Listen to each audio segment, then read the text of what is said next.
Retour pour la dernière partie sur le plateau de la feuille de match qui vaut 1 million d'euros. Vous la validez dimanche avant 9h55, les 5 dernières rencontres, mais également pour cette dernière partie, eh bien la parole est à la défense. Maître Pascal Bon aujourd'hui va défendre un groupement de présidents de club qui ont décidé donc de ne pas libérer leurs joueurs pour des matchs internationaux hors l'Union européenne. Le chef d'accusation, c'est rébellion en bande organisée. Vous restez avec nous pour cette parole à la défense qui viendra juste après les matchs qui vont suivre, les 5 dernières rencontres. Et on commence par celle qui nous a transporté donc à Berlin. Et Ronnie nous a invités à prendre par rapport au synthé, à prendre nos précautions, à ne pas sortir n'importe quelle saucisse en cette période. En tout cas, ça fera le buzz. Ouais. On peut dire ça, ouais. Vous pouvez vous accaparer d'un tel événement pour... Non, je vais laisser à mon compatriote le soin de le faire. C'est pas le genre de sujet sur lequel... Si. Ça vous excite pas. Je parle du... On est sur quel sujet, là? Je ne sais plus. Le sujet. Matt Le Buzz que vous pouvez suivre sur les réseaux sociaux et qui nous fait le plaisir d'être avec nous ce soir. Donc, Hertha Berlin, Leverkusen. Moi, je pense que ce sera une saucisse qui ne sera pas facile à digérer. Je le dis parce que j'ai suivi ces deux clubs-là et je sens quand même que même face au Bayern de Munich, l'Hertha n'a pas démérité. Je crois qu'elle a créé pas mal de difficultés. Et en face, on a un Leverkusen qui est un petit peu, on va dire, en demi-tête. Un match gagné, on va dire, de manière poussive devant Mönchengladbach. Et puis, la défaite surprise face au Bielefeld la semaine dernière. Donc, on a une équipe qui déçoit, à mon sens, depuis le début de l'année. Des résultats demi-tête. Et va vouloir peut-être confirmer quand même tous les espoirs qu'on a mis en elle durant cette année face à Berlin. Donc, je dirais soit un match nul ou soit une victoire à l'extérieur quand même de Leverkusen. Hertha Berlin n'a pas beaucoup d'arguments à faire valoir quand même. Leverkusen est une équipe quand même qui a déjà montré sa valeur, même si effectivement il y a eu des hauts et des bas. Mais c'est vrai que face à Hertha Berlin, qui est quand même maintenant une équipe qui a une défense assez fragile, qui est assez loin au classement, qui n'a pas grand-chose à jouer. Je crois que Leverkusen peut tirer son épingle du jeu, donc je préfère moi jouer Leverkusen sur cette grille-là, parce que Leverkusen défense une place au championnat, ils ont besoin de points pour grimper encore plus haut, donc je fais confiance à Leverkusen. Le 18 mai 2019, c'est la date de la dernière victoire du Bayern face au Hertha, messieurs. Donc vous avez bien compris que ce sont les Berlinois qui sont invaincus depuis 3 rencontres maintenant. Le match aller s'est soldé par un match nul et aujourd'hui le Bayern, il sait qu'il est sous la menace de l'Union Berlin par exemple ou encore de Stuttgart juste en bas. Donc pour la Ligue Europa, déjà je ne parle même pas de Ligue des Champions, je parle de Ligue Europa. Donc il faut absolument une victoire de Leverkusen ce week-end et c'est ce que pensent également 43% des parieurs. Donc j'opte pour la victoire de Leverkusen à l'extérieur. Les Berlin, ils sont un petit peu en difficulté cet ancien championnat. Je crois qu'ils sont premiers relégables. Donc c'est une équipe qui est vraiment en difficulté. Leverkusen, comme tu disais, ils jouent l'Europa League. Donc je pense qu'il y a 2 dynamiques différentes. Donc je vois bien Leverkusen s'imposer au Hertha Berlin pour ce week-end. On quitte l'Allemagne pour se rendre en Espagne avec une équipe de Barcelone quelque peu retrouvée. Lionel Messi qui se rapproche de son meilleur niveau avec quelques prestations de très grande classe ces derniers temps. Vous le disiez la semaine dernière, il y a l'effet peut-être Leonardo quand il s'agit du PSG, mais il y a la Porta. Dès que la Porta a été légitimée, passé ce moment où il y avait cette tractation autour des élections, on sent bien qu'il y a une sérénité. Bien évidemment, sous l'avenir de Messi aussi, il y avait pas mal de soubresauts pendant quelques semaines. Mais là, voici une équipe qu'on retrouve plaisir à jouer. Moi, j'ai vu encore un Messi stratosphérique la semaine dernière. Il a même inspiré Griezmann qui nous a sorti une par la suite, quelques minutes plus tard.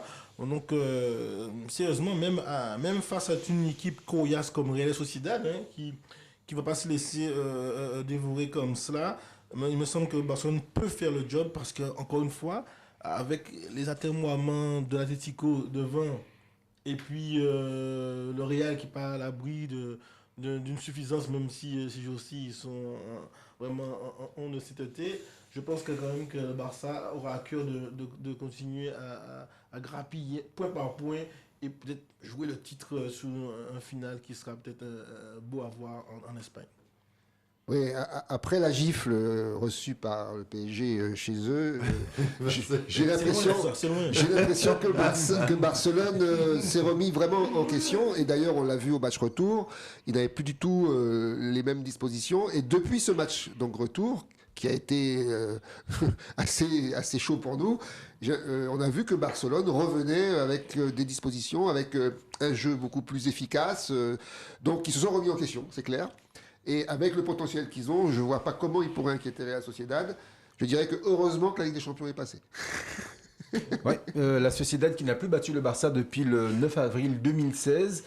Aujourd'hui, éliminés de la Ligue des Champions, les Blaugrana, les Barcelonais n'ont plus que le championnat en tête. Ils sont deuxièmes à 4 points de l'Atlético, donc depuis leur victoire à Huesca lundi.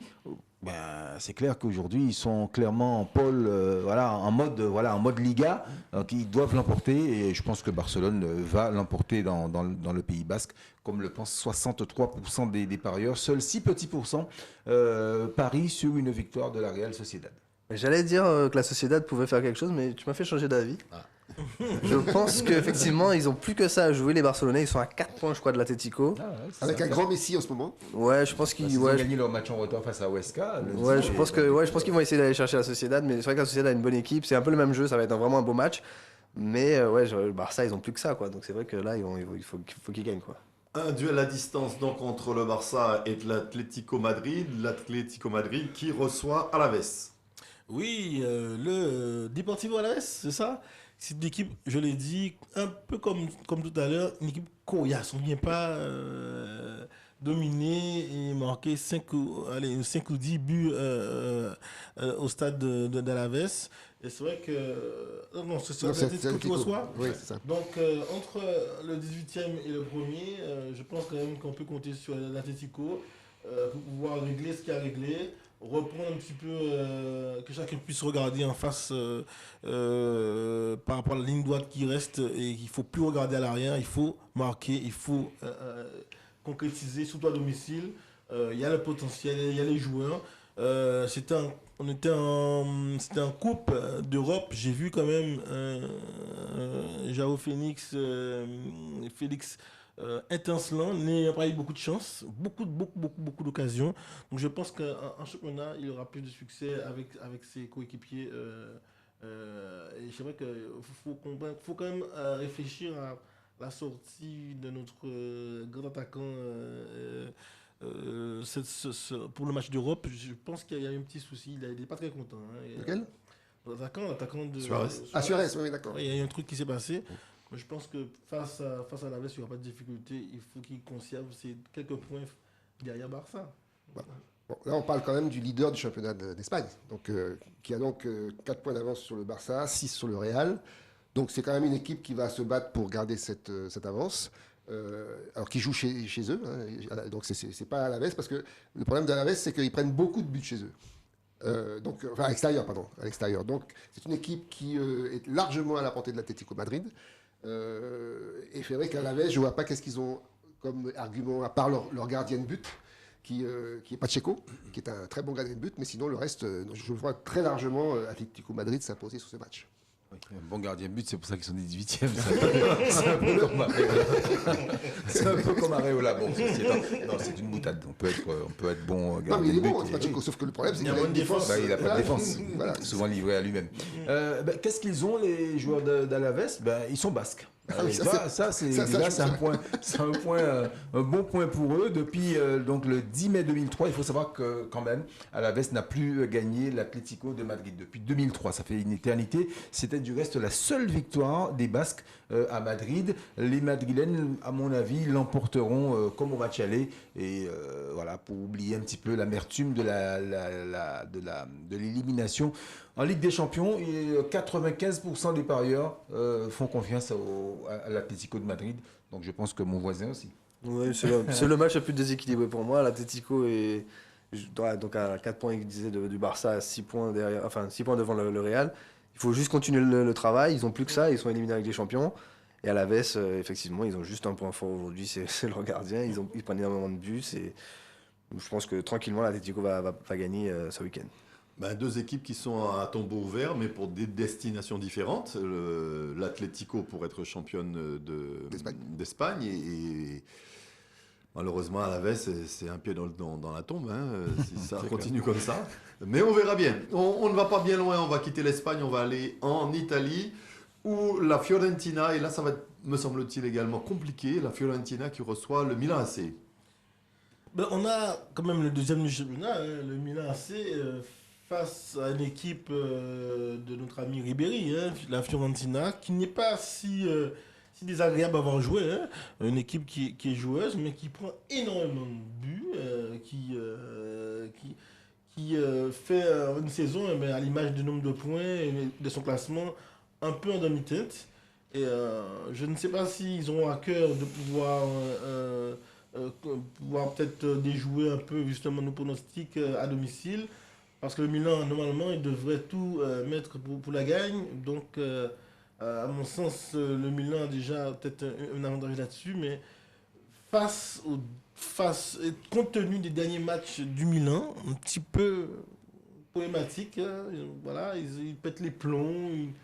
Un manque de maîtrise, je sais pas, sur le plan psychologique, il y a quelque chose qui est à tempérer, à soigner.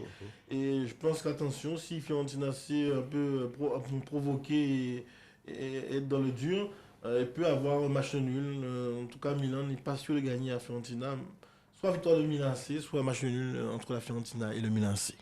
Alors, voilà un match intéressant. Pourquoi ? Parce qu'en fait, aujourd'hui, tu as raison, hein, Milan AC, visiblement, ils sont un petit peu lâchés, lever le pied. Pourquoi ? Apparemment, parce qu'ils ont l'impression que le leader est parti et ne reviendra. C'est un peu comme en cyclisme, si vous voulez. J'ai l'impression qu'ils ont un peu lâché le truc. Et à côté de ça, la Fiorentina, je crois qu'ils ont battu, leur dernier match, ils ont fait 4-1, je crois. Ils ont fait... Benevento. Ouais, c'est ça, Benevento. Vlahovic a mis un triplé, donc ils ont vraiment une attaque quand même qui est assez forte.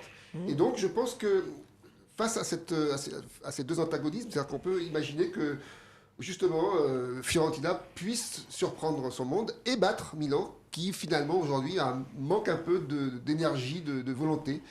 Et que je dirais donc, je donne Fiorentina vainqueur sur ce match. Moi, je comprends que le Milan AC se dise que son rival historique, l'Inter de Milan, est irrattrapable, mais j'ai envie de lui dire d'appliquer l'adage regarde devant toi, c'est là que tu vas, puisque derrière, ça revient et ça revient très très fort. La Juventus qui a un match de moins et à 1 point du Milan AC.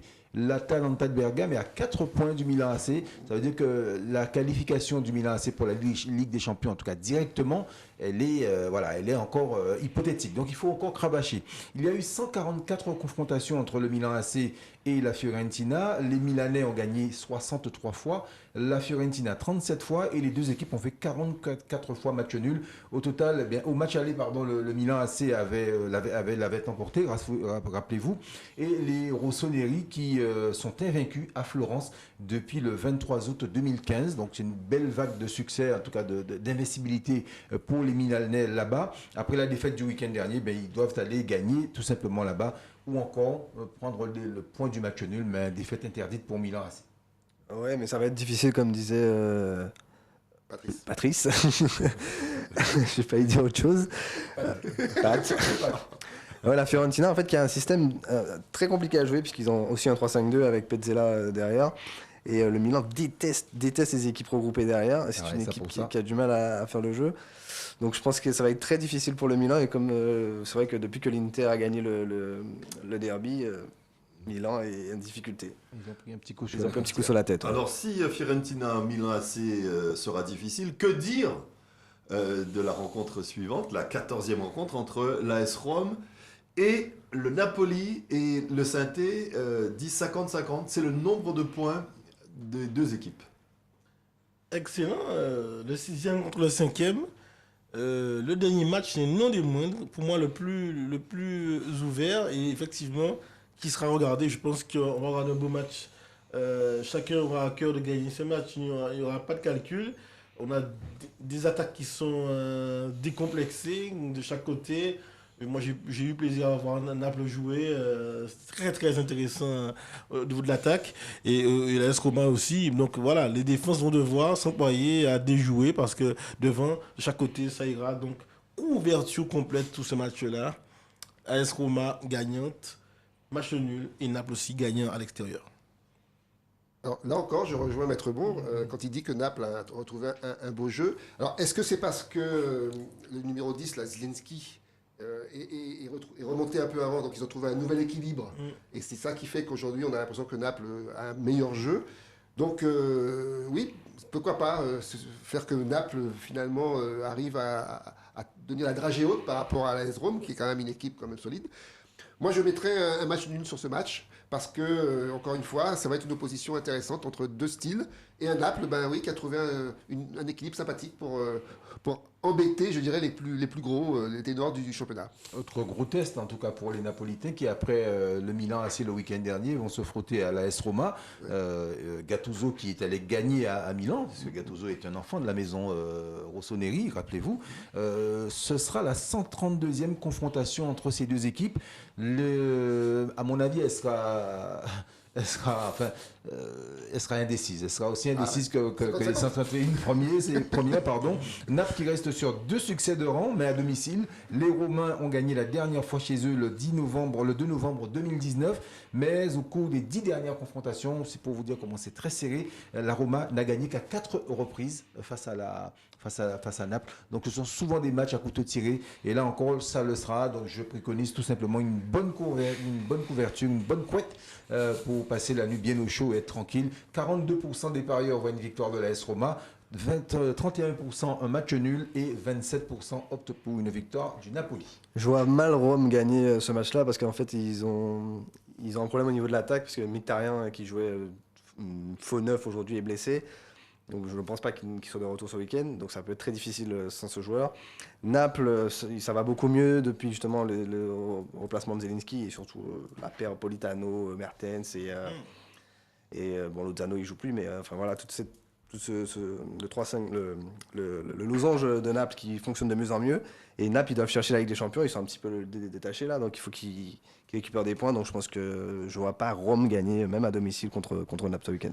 Match, on l'a dit, indécis, et on préconise la couverture complète pour cette dernière rencontre, 14e et dernière rencontre. Dans un instant, je vous donne la synthèse. Après, je vous l'ai dit, on vous a donné des infos. Avec ces infos-là, vous allez concocter votre grille. On va vous en proposer une. Vous la suivez. Et j'espère que ce sera la bonne et que vous pourrez partir avec tout ou partie du million d'euros de cette cagnotte, à condition bien évidemment de valider votre bulletin avant dimanche 9h55. Allez, dans le box des accusés, les présidents de clubs qui refusent de libérer leurs joueurs pour les matchs internationaux hors de l'Union européenne. Ces présidents de clubs sont accusés de rébellion en bande organisée. La parole à la défense, c'est dans quelques instants.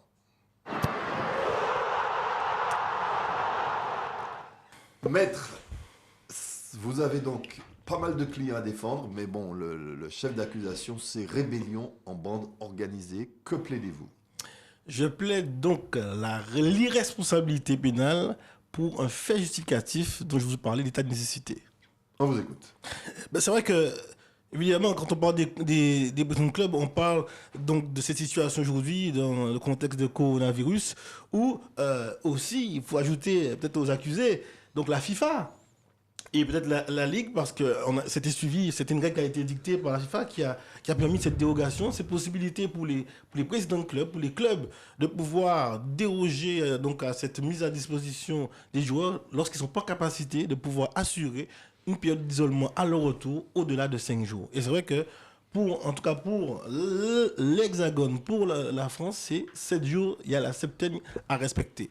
Et c'est vrai que face à cela, on peut comprendre que cette accusation, puisque cette rébellion touche nos amis nos amis de la CAN. Souvent, les clubs de la CAN 2022, peut-être un petit peu le cadre sud-américain, mais surtout la CAN, parce qu'il y a des matchs en jeu qui arrivent en fin de mois, enfin en fin de semaine, donc la semaine prochaine, au niveau de la CAN 2022. Donc, les entraîneurs du Sénégal, du Mali, de l'Algérie, de la Tunisie vont pas apprécier ces décisions qui ont été prises hier pour certains clubs qui ont pléthore de joueurs, disons africains surtout, Lens, Lorient, Metz notamment, qui ont d'ores déjà indiqué qu'ils ne mettront pas donc ces joueurs à disposition parce que c'est impossible par la suite de pouvoir, puisque aussi au niveau du championnat, il y a aussi des matchs en jeu. On est sur la ligne droite au niveau du championnat, donc les points, il y a des joueurs, il y a des équipes où la moitié des joueurs sont des joueurs africains. Donc je disais, état de nécessité, pourquoi? Parce que bien évidemment, il y a une infraction. Mais évidemment, il y a des personnes, il y a des institutions, il y a des clubs, il y a des sélections qui sont lésées, je le dis par rapport à la CAN, mais en face, il faut aussi rendre compte qu'il y avait une riposte. Il y avait aussi une réponse à donner de manière cohérente face au danger imminent. Un danger qui fait que, de manière collatérale, bien évidemment, ça touche ces pays-là, mais à mon sens, on ne pouvait pas faire autrement que pour pouvoir garantir, et on le sent bien, on a bien vu que nous, les clubs, on a fleur de rond, il ne faut pas oublier l'année 2020. On a quand même tenu la baraka malgré les vicissitudes, on est resté pas mal de mois, on revient tout doucement, on a des matchs en jeu, et bien nous, on prend nos responsabilités, puisque la loi et puisque les règlements nous le permettent, nous mettrons tout en place pour pouvoir conserver nos joueurs et pouvoir les avoir à disposition, parce qu'aujourd'hui, avec les nombres de journées qui restent, nous ne pouvons pas nous passer de nos joueurs capitaux pendant une semaine. Alors c'est vrai que il y a quand même un élément que je peux rajouter, c'est celle qui a été proposée par notamment le nouveau entraîneur de Rennes, Genesio, qui disait mais pourquoi peut-être qu'au niveau de la Ligue, nous on prend nos stabilités, pourquoi la Ligue n'a pas prévu un décalage ou une annulation de la 31e journée? Ça aurait été une solution qui aurait peut-être créé plus d'unité, plus de paix, de paisibilité par rapport à nos rapports, parce que nous sommes aussi, nous avons de bons rapports aussi avec nos amis africains ou sud-américains, mais il fallait que nous, à notre niveau, le président de nous puissions prendre nos responsabilités. Donc nous savons que nous avons commis cet acte de rébellion, qui est une incrimination, mais vu les considérations sanitaires, c'est une nécessité qui nous permet de prendre ces décisions sans être condamnés. Je me retourne vers le jury. On connaissait ce type de rébellion avec la NBA, mais pas trop dans le foot. Voilà, donc le jury. Je souscris à ce que vient de plaider Maître Bon, c'est tout à fait logique. C'est logique, c'est celui qui paye qui décide. Et en l'espèce, écoute, le patron des joueurs, c'est pas le sélectionneur de l'équipe nationale. Non. C'est celui qui paye. Qui paye, c'est le patron du club. Ah, moi je n'ai pas d'avis. Je vous laisse sur ce sujet.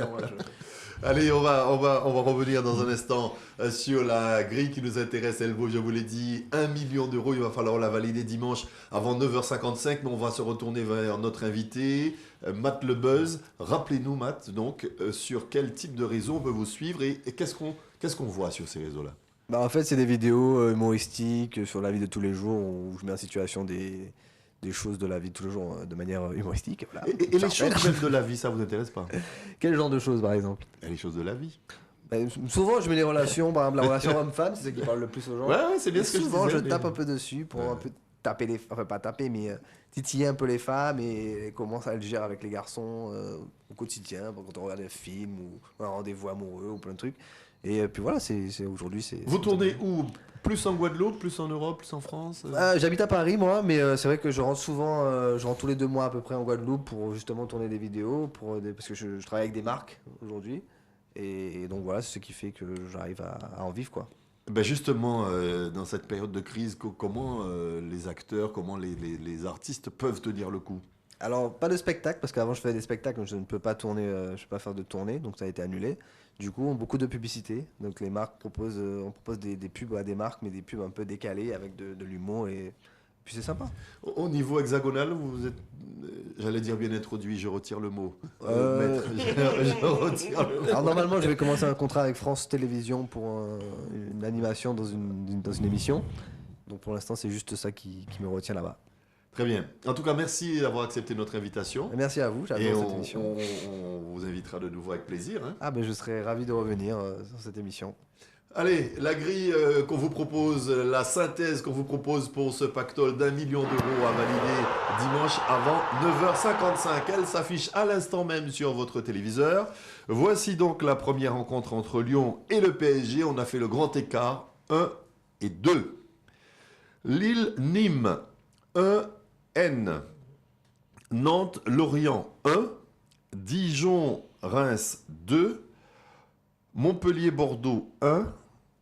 Brest-Angers, 1 et 2. Leicester-Man U, 1 et 2. West Ham-Arsenal, 2. Aston Villa-Tottenham, 2. Hertha Berlin-Leverkusen, N2.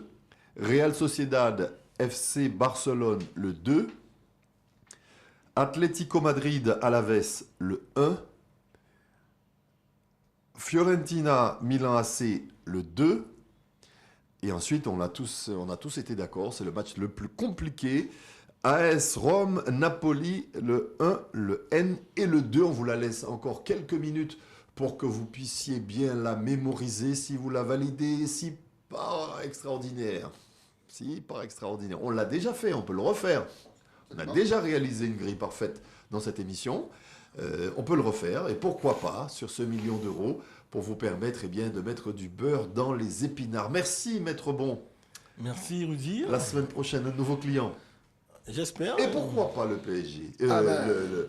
Vous vouliez qui déjà, c'est le PSG? PSG contre Barcelone, parce Non, que... vous vouliez... contre... Qu'est-ce qu'il voulait comme... Non, c'était PSG par rapport à Nantes. Ah oui, donc... Sur le mode de professionnalisme. Vous voulez donc mettre Bon. PSG en accusation? C'est ça. D'accord. Mais on verra la prestation du PSG devant Lyon. Si on met le Exactement. PSG en accusation Exactement. la semaine prochaine. Sachant que si le PSG joue à son niveau, il doit battre toutes les équipes. Donc s'il les bat pas, c'est qu'il y a un problème. Bon, mais on verra qui sera le client de Maître Bon dans la parole à la défense la semaine prochaine. Merci beaucoup, Rodi Béral. On se retrouve la semaine prochaine. Merci à vous également, Matt. Et puis, bonne chance pour la suite de Merci. votre carrière. Vous avez fait une fiche bonne Oui, oui. et vous n'avez pas joué? Heureusement. Ah non, Un secret d'État. vous avez raté ça? Non, c'est incroyable. Un secret d'État. Je suis choqué. Regardez ma veste. Ouais.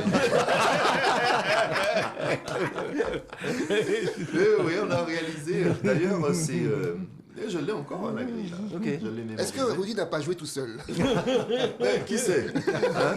Alors, Je vois deux montres sur le... je vais vous dire, vous savez, le jour où on a fait cette grille parfaite, je suis allé dans les statistiques de la FDJ.